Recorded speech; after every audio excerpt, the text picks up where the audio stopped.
this time to have have a candidate in each of the constituencies across Ireland, and I think Breed Smith here is going to be running in Dublin. She's many of you will know her. She's a lifelong socialist and campaigner.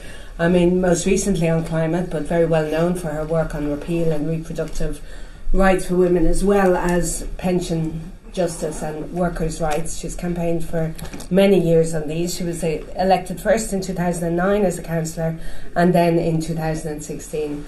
Last year she announced that she would be stepping down in the West. What's her Dublin South Central constituency as the TD candidate to make room for our younger Councillor Hazel Donartoon there. But I think in People Before Profit, as we saw coming up to these elections, how polarised things have become across Europe, we felt it was really important to have principled left candidates in all the constituencies in Ireland, and we're delighted that Breed agreed to be our candidate, and no other than a principled left candidate here in Dublin. So then also across the way in that mammoth constituency from Donegal to Louth, we have Dr. Brian O'Boyle running. He's our first time candidate in the European elections, but he has been an activist and campaigner for many, many years, first here in Dublin and now in Sligo, where he is a lecturer in economics at the Atlantic Technological University, formerly known as St Angela's, I think. Yes. And many people still know it as that. He's an author of a number of books, most recently Tax Haven Ireland, and he will be running in that major constituency. And then Cian Prendeville, who's a former councillor in Limerick and who came within 300 votes of a Dáil seat in 2016, also well known as a campaigner down in Limerick around the issues of water charges and healthcare. In particular, Limerick is the University Hospital Limerick and the centralisation of resources into that hospital, and of course he worked very well on repeal in that area as well. We're delighted as well to be joined by no other than Liam Cunningham, and he will say a few words as well, but I think, Breed, you're going to kick off on our manifesto. Yeah, thanks very much for the introduction, Melissa, and I hope you do take a copy of this and have a look at it. We've put quite a bit of work into this, and it is our manifesto for the elections in the European Union, and covers all of our policies. But I just want to say a word about something Melissa mentioned, and that is the polarisation that has taken place in Europe, and it is really has begun to bite home here in this country. And I think some of the candidates we will see fielded in the European Union elections will be doing so in order just to put arguments against migrants and against Europe itself, and against the unity and the solidarity that we need in these very, very troubled times. I too want to really thank Liam, because since the Palestine struggle against the absolute terrible genocide and famine that's been imposed on the people of Gaza, Liam has been 1,000% with us, marching, speaking, supporting and building a movement that we can try and push back against that genocide and against what's happening across the world. And here Europe has a huge role to play, and they have thus far played a most disgraceful role. In fact, I think it's increasingly becoming more and more disgraceful, the behaviour of the European Union, of Ursula von der Leyen, of the big players there who want to bring us, the whole of Europe, and drag Ireland with them into a classical sort of World War scenario. And in doing so, they're backing Israel to the hilt, absolutely, practically unconditional support for Israel, while at the same time they have no problem meeting till late into the night to decide on imposing sanctions on Iran. We haven't seen a single sanction on the Israeli state, despite the genocide and the imposed famine. So these are the issues that I think we do need principled socialist left-wing fighters and campaigners to go to Europe on, to fight this election on, and to really bring it home that now is a very pivotal moment for the world in general. Now is a pivotal moment for every conscious human being to make decisions around the question of the division that's been sown in terms of dividing us on the basis of racism, and also the impending, what I would argue is an impending scenario where we're being hurtling towards a third world war. We can see the amount of money just in the last couple of days that has been thrown at the Ukraine war, the amount of money that's been thrown towards Taiwan, which indicates that the Americans are thinking, yeah, let's open up a new front against China, and another 28 billion to Israel on top of the 4 billion a year that they give them. So there's huge issues. Not going to say we solve them all, but we can be a voice, and we can be agitators, and we can be in opposition to this agenda, and we have faith in ordinary people right across Europe, and we want to see the mobilisation of people power to halt this agenda. Thanks very much, Breed. Brian, do you want to? Yeah, thanks, Melissa. I've been teaching economics, as Melissa said, for 20 years, and when I first encountered the discipline, there was sort of two big dogmas that we were all told as students. The first was that you had to trust the private sector. Public means inefficient, private is always more efficient than public, and so you have to privatise. And the second one was, when you privatise, you also have to deregulate and cut taxes. In other words, if you let the free market work, there'll be two big benefits. It'll be more efficient, and actually in the end it'll be fairer, because you'll get what they used to call trickle-down economics. So this was the dogma, and it wasn't just in economics lecture halls. Policymakers bought that idea as well. And now over the last sort of 20, 25 years, we've seen the results, and they're the very opposite of what we were promised. Instead of stability in the European economy, we've had crisis after crisis after crisis, Great Recession, cost of living crises. And instead of a trickle-down economy, I would say it's a suction-up economy, where instead of wealth being shared, it's increasingly captured by the elites that are represented by the establishment in Europe. That's what's actually happened to people. And, that matters, because if you look at it in terms of statistics, you can give all sorts of statistics. Like, for example, 600, and they're mostly men, have more wealth. So 600, 1 in a million people have more wealth than 90 million families in Europe, right? And that's hard to get your head around. But it's an amazing, shocking, actually, frankly, it's a disgraceful statistic in my mind. Beyond that, the top 10% have more than the bottom 90%. But just to make it more concrete, there was a report last week from the Youth Council of Ireland, because many young people are at the brunt of the consequences of that deep, unjust inequality, right? And so the report was that 750 young people had been surveyed. And of the 750 people, only 8% said that they could characterise their mental health as good. Right? 50% characterised their own mental health as bad. And when asked why their mental health was bad, they said 2/3 said it was because they can't see a positive future, because they're trapped constantly in a cost of living and a housing crisis. This is what was there. You can have a look yourself at the Youth Council report. So, whether it's small and medium farmers, whether it's people on social welfare, whether it's poor people right across the block, and even increasingly middle-income people recognise that this is a rigged game. It's rigged in favour of the top 1% of society, and the consequences are devastating, because in the individual lives of people, lives are being thwarted and lost, and people are, losing their potential. But politically, it's opening up the ground for all of the the destructive politics of the far right, the idea that somehow all of the anxiety you have can be misdirected towards people who never make decisions, that the powerful are somehow not to blame, but that the powerless need to be tackled, and tackled all the time. And to my mind, the EU has a deep responsibility for that. They caused the inequality that has now led to all sorts of crises around our climate, crisis around people's lived experience, a crisis of the far right, a crisis of democracy. And we are going to stand proudly against those ideas in this election, and we're not going to accept the idea that we have to have this rigged game. So you won't be surprised to know, and I'll finish on this, that our manifesto has the complete opposite trajectory. Instead of weakening workers' rights, we want to strengthen workers' rights, and we're very proud of saying that. Instead of saying we should have less regulation on big business, we want to regulate the vulture funds. We want to make sure that they can't cause the havoc that they're causing. Instead of saying let's trust the private sector, we would say if you want to solve climate change, build a national energy company. If you want to solve the housing crisis, build a national housing construction company and get them to work to solve our big problems. So we have an optimistic sense that what can be done in Europe through solidarity and through social justice is possible, and we're putting our manifesto out on that basis.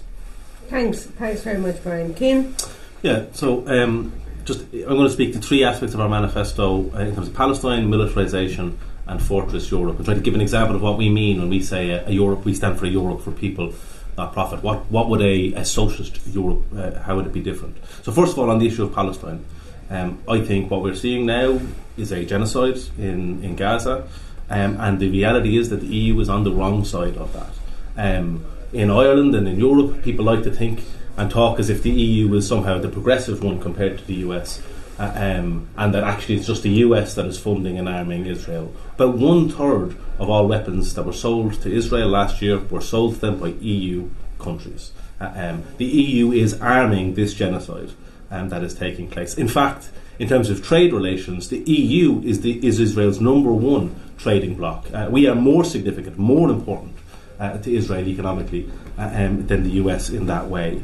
But also in terms of the whitewashing of Israel. The EU has led the charge of trying to whitewash Israel and present it as some sort of normal state, when it is far from that. Through things like special trade relationships, essentially giving Israel access to the EU market as if it was an EU state, involving them and allowing them to apply for EU grants research through things like the Horizon Europe project, which is about 100 billion euros worth of investment in research and development.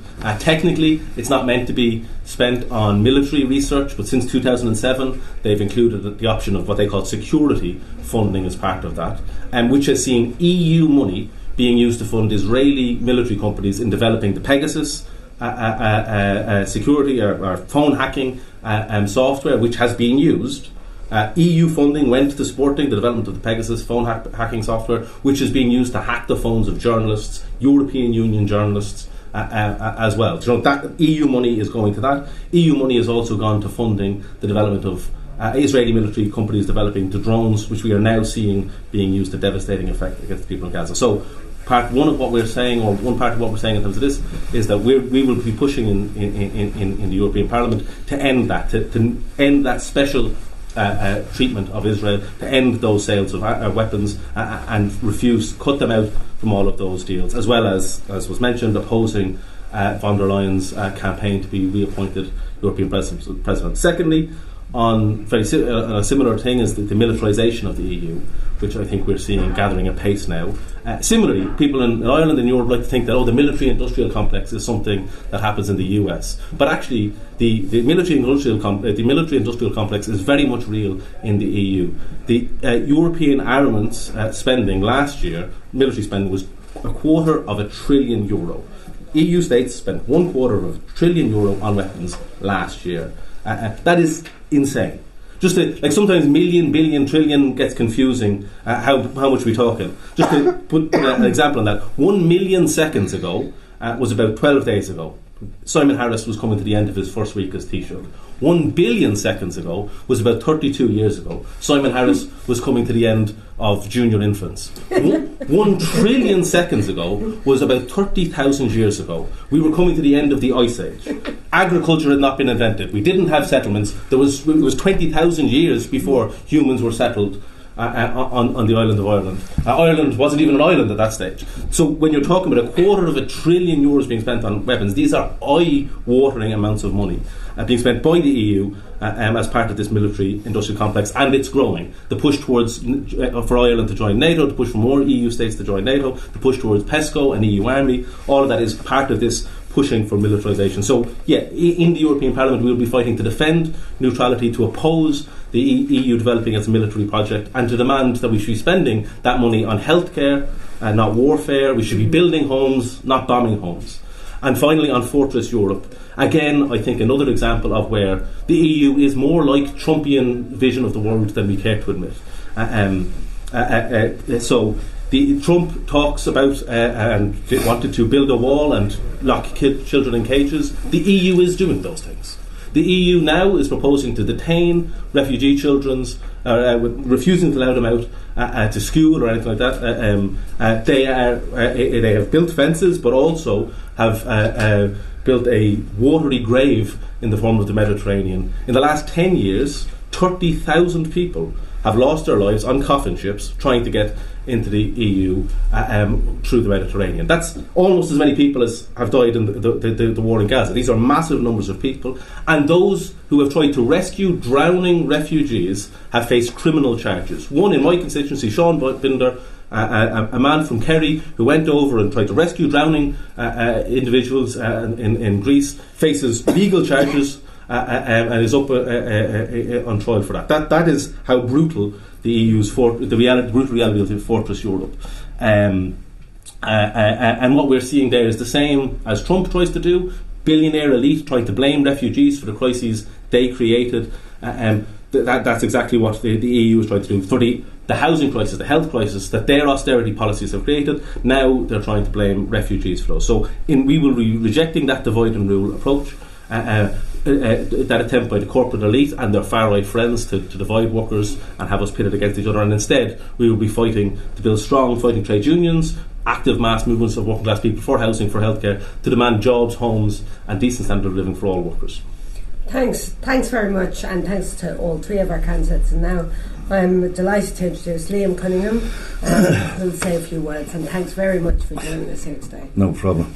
So I'm down here as a majorly concerned citizen. If any good things have come out, I think, especially with the Palestine thing, is, I know it's a strange thing to say, is that the masks are off. We know who the warmongers are because they've come out of hiding and come out from the weasel words that we've been hearing. We know who they are, and anybody that I come across are astonished by the support, virtually unequivocal support of the US. It's just astonishing. We can see the other positive stuff is the universities in America are going bananas at the minute, and you can see that this rejection of this apartheid regime, the genocide, is finally the tide is turning much later than it should have been. Another thing about candidates going forward, I was kind of, I hasten to use the word radicalised. I was, for anybody that doesn't know, I should have been in the Stardust that night. In fact, I was out on my motorbike and I managed to find my sister and her best friend in Jervis Street Hospital before it was a shopping centre. My other sister should have been there, but she was waylaid and went to a party instead.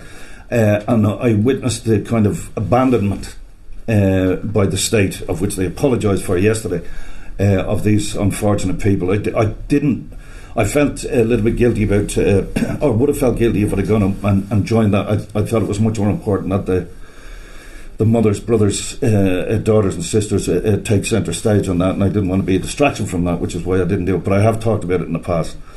One of the other things that I find astonishing, and I think most of the people in this room will have had, by the brothers, the nuns and various teachers in their history classes, had it battered into them about absentee landlords that we spent 700 years trying to remove from this country. And I watched for the last 20 or 30 years Fine Gael and Fine Gael inviting them back in. And we can see the result of that. I have children who, two of them still with me and two others over there who were living with us for 10 years, who are a perfect example of the social contract being danced upon, that if you work hard, you go to college, you do your bit, you educate yourself, and you're passionate about what you're doing, the reward should be somewhere to lay your head down on a pillow. And for that to be denied to them, I think is obscene. And I think that was most definitely a policy decision, because, as your good self said, that the free market was supposed to pile them high and sell them cheap, which they didn't do. They restricted access, which raised the prices, and therefore excluded the very people that were here for the sake of a return on a spreadsheet in Germany or America or wherever it may be, and that I think that is the government's abandoning the people that they're paid to represent, and and it's absolutely obscene that they use neoliberalism to justify it, and I'm sick of it. So that's basically the reason that I'm up in front of your good selves. Now, I'll keep it brief because you people are a lot more educated about this stuff than I. I'm merely raging that we've we are as well. Yeah. So and I think and what we need in Europe is people who are going to be a thorn in the side of attempts to undermine. And one more thing, our neutrality is incredibly important, especially at this stage when the warmongers have the voice of the world. And I think there should be a quadruple lock, not a triple lock. I think it should go the referendum that under no circumstances will our neutrality be questioned. I think we should be the Switzerland of Western Europe in its theoretical form. We all know what that means. But I think it should be written in the DNA of Ireland that we will not assist any attempt to wage war on people, and we should be the conscience of Europe because of our history of occupation and oppression. It's beholden upon us to be able to stand up and be able to shame people when they're attempting to start wars. That's about it. Very good. Thanks so much. Thanks a million, Liam, and thanks so much for coming along to show your support. Now, questions, anybody? Hi. Yourself and then yourself. Hi, I'm Stephanie from News Talk. Liam, if I could just ask you two questions, if that's okay. Go ahead. Firstly, on the Stardust, I covered the inquest. I saw you put up online unlawful killing, and if you could just maybe elaborate on, you're saying that has prompted part of your anger, that you feel it's important to be here today, and I think you said you were meant to be there that night. Yeah. And then, well, sure. Look, I'll let you answer that first before I go into. I'll answer with Charlie Bird. I was at the Remembrance a few years ago when the present owner of the Stardust paid for a memorial to be put up there, which seems so sad that should happen, and. Charlie Bird was magnificent. He stood up and said, if this had happened in Donnybrook, if it had happened in Annabelle's, it would have been sorted out in a couple of years. And the working class of Coolock were abandoned. They were under Haughey and his family members. And I think it was Anthony Keegan said she was told, look, go home, your kids are gone. I mean, just horrific stuff. And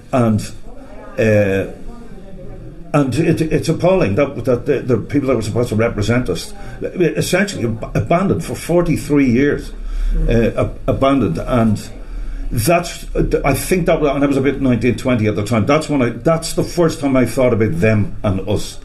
It was I couldn't believe it that these people that we only ever saw knocking at the door when there was an election coming up, when and said, look. And Charlie did it all the time. He bought a lawnmower for a woman across the road. When I was there, he bought votes, and when it came to it, he didn't want to know. And I think Charlie Bird was absolutely right. And it was very, very difficult for the people from Coolock and the families and the victims to say if this had happened in Donnybrook. It would have seemed like some sort of bad blood or chip on the shoulder working class thing, and it took somebody like Charlie to say it because he was an honest broker, and it was absolutely true and absolutely obvious, and the fact that we got to that stage is an awful reflection on where politics was and where politics is at the minute, that the people that are supposed to represent the best for their are turn to the free market, turn to vulture funds, to international pressure instead of doing, because they want to be in the big club. That's as far as I can say. They just want to be in the big club, and I definitely think all this talk about let's have a look at the triple lock and all this sort of thing. I absolutely, and call me a cynic if you want, I think these boys are trying to feather the nest that they're going to be invited when they're out of power, is that they're looking for jobs in Europe. I think it's a total disconcern for the people that they're supposed to represent. Thank you for that. And then secondly, you're a huge actor, and anytime I go onto social media and stuff, Hollywood kept quite silent on what's going on in Gaza. Do you make any pleas, or do you speak to fellow actors or why they're so quiet when their voices are so powerful? Listen, I can't speak for other people. There's a lot of people. I was delighted to be invited to the IFTAs the other night, and I had a huge number of people come up and whisper in my ear, "Well done, we really respect what you're doing." What concerns me is that the people who do care and aren't doing anything, in my opinion, are worse than the people who don't care. That's what I find as sad, and that it sits well with them that they can ignore. I just can't ignore it. I've been on these marches for 30 or 40 years when the occasional marches were coming up for Palestine. Just no one ever noticed me because I wasn't on the leading tent. And I think, look, you have to listen. The internet doesn't forget. When this comes round, when the ICJ and the ICC hopefully do their work honourably, it's going to come out, and the people who didn't talk, it's not going to be forgotten. It's live streamed, this genocide. And the option to say, well, I didn't know, is not an option. You did know, and you did nothing, and you stayed quiet. I need to be able to look in the mirror, and that's why I speak. Thanks. Yourself? Louise Byrne, the Irish Mirror. I do have political questions, but just Liam, just to follow up the start question about the Stardust. Yeah. What do you think should be the next step? There's some calls for, I guess, a criminal investigation into this and to look at that side of it. There's calls for more supports for the family. What do you think should happen next? Now we've had the inquiry and we've had the apology from the Taoiseach. Listen, it's for cleverer people than me to come up with that. The fact that they got the apology finally after 43 years, the disgrace is it took that long.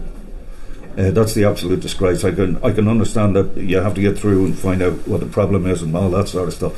But the whitewashing that went on before this, that has led to that, and this is where we are now, and that's all credit to the people who were relentless, who were manhandled out of the Dáil, who weren't allowed in, who were ignored, who were poo-pooed, who were after this. Look, we need a memorial, obviously. It's the biggest loss of life in the state's history, I believe. It would be at this moment in time to talk about any sort of monetary offer. It is distasteful to talk about now. That's down the line, and that will come on the back of any criminal charges against the person at the beginning who said his conscience is clear.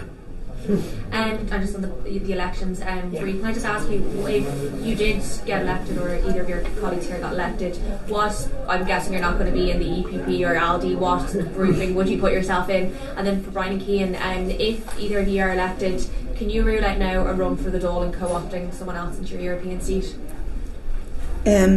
GUI NGL, isn't that how you say it, Paul? Yeah, it's just called the left. It's called the left. The left. Yeah. Gwendol.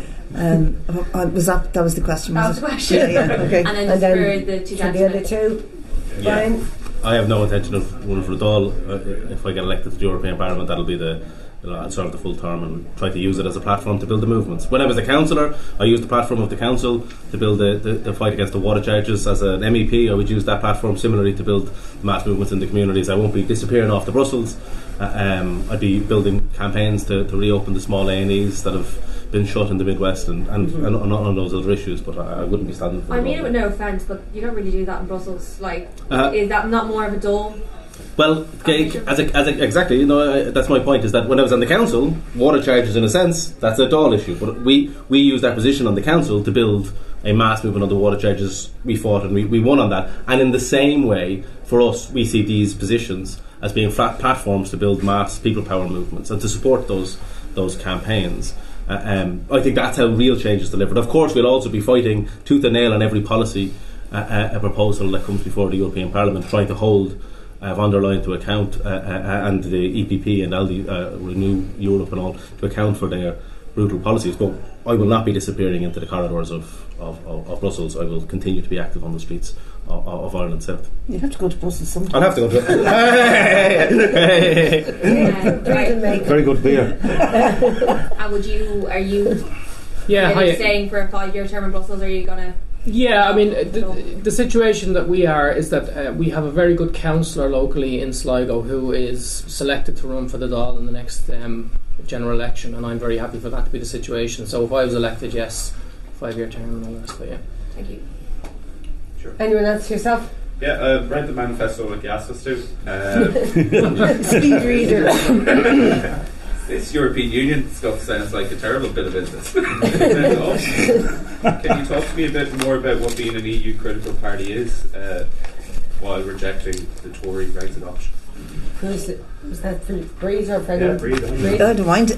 Well, first of all, we do reject the Tory Brexit option, and despite what is said about us, we're not pro-Brexiteers, but we are very critical of how the European Union is structured, and I think Brian did in his introduction cover that a bit to show that it's built on lobbying, companies lobbying the Parliament. The Parliament itself doesn't have all the power. It appoints commissioners who aren't elected. Like, people need to know that Ursula von der Leyen is unelected but has a huge amount of power, and that these so-called democratic institutions are increasingly becoming anti-democratic and undemocratic, and therefore there has to be a critique of how that is structured and how it is set up, without saying that we want to exit from the European Union project. We want to be in it, criticise it, reform it, change it, and what we want to see is an alternative